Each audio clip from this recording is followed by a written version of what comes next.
السلام علیکم ورحمۃ اللہ وبرکاتہ۔ مکے کی خاموش فضاؤں میں ایک ایسی روشنی نمودار ہوئی جو دنیا کے اندھیروں کو ختم کرنے والی تھی۔ یہ وہ پیغام تھا جو انسانیت کے دلوں کو جگانے کے لیے بھیجا گیا تھا۔ غار حرا میں پہلی وحی اترنے کے بعد نبی کریم صلی اللہ علیہ وسلم کے دل میں ایک عجیب کیفیت پیدا ہوئی۔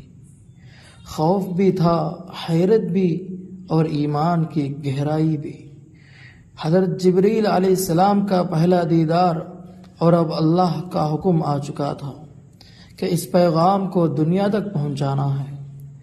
وحی کے بعد کچھ دن آپ صلی اللہ علیہ وسلم خاموش رہے، سوچ میں گم، عبادت میں مشغول۔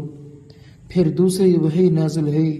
اللہ تعالیٰ نے فرمایا، یا ایھا المدثر قم فانذر، اے کپڑے میں سونے والے، اٹھو اور ڈراؤ۔ یہ نبوت کا اعلان تھا۔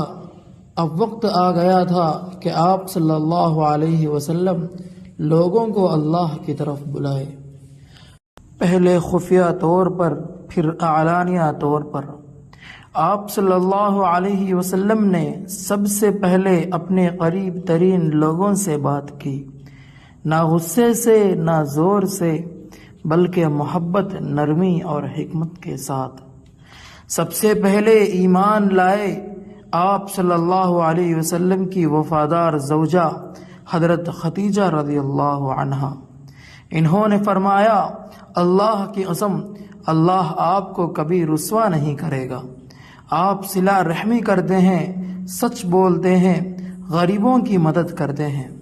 پھر حضرت علی رضی اللہ عنہ ایمان لائے، چھوٹے تھے مگر دل روشن تھا۔ پھر حضرت زید بن حارثہ رضی اللہ عنہ، اور آخر میں آپ صلی اللہ علیہ وسلم کے قریبی دوست حضرت ابو بکر صدیق رضی اللہ عنہ۔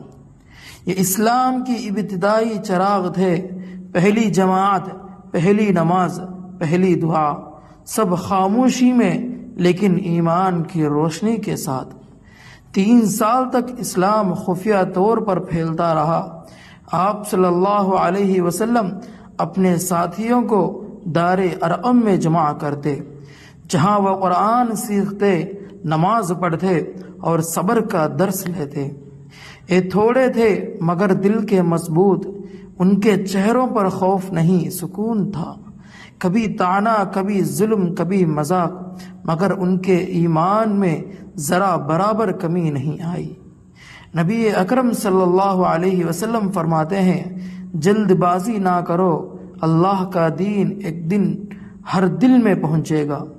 یہ وہ دور تھا جب اسلام صرف ایمان والوں کے دلوں میں تھا، لیکن ان کی آنکھوں سے روشنی پھیلنے لگی تھی۔ اب وقت تھا کہ دعوت کھلے عام دی جائے۔ آپ صلی اللہ علیہ وسلم صفا پہاڑی پر چڑھے اور قریش کے لوگوں کو پکارا، اے قریش کے لوگوں، اگر میں کہوں کہ اس پہاڑ کے پیچھے ایک لشکر تم پر حملہ کرنے والا ہے، کیا تم میری بات مانو گے؟ سب بولے، ہاں، ہم نے آپ کو کبھی جھوٹ بولتے نہیں سنا۔ پھر آپ صلی اللہ علیہ وسلم نے فرمایا، تو پھر جان لو میں تمہیں اللہ کے عذاب سے پہلے خبردار کرنے آیا ہوں۔ اللہ کی عبادت کرو اور شرک سے بچو۔ لوگوں میں خاموشی چھا گئی، کچھ کے دل پگھل گئے، کچھ نے مذاق اڑایا اور کچھ نے دشمنی اختیار کی، لیکن پیغام پہنچ چکا تھا۔ اسلام کی پہلی اعلانیہ دعوت ہو چکی تھی۔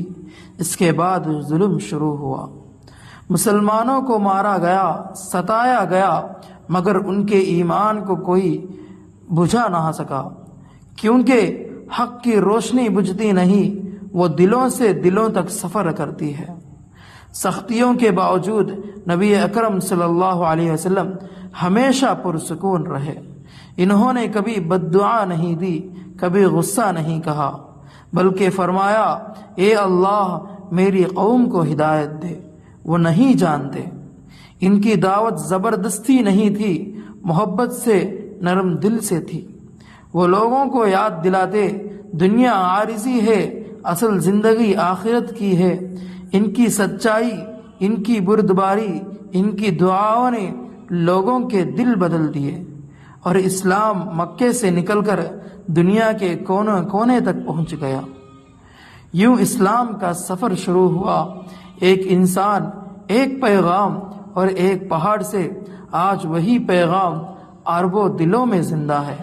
ہمیں یاد رکھنا چاہیے کہ اسلام کی پہلی دعوت غصے سے نہیں بلکہ صبر، سکون اور محبت سے دی گئی تھی۔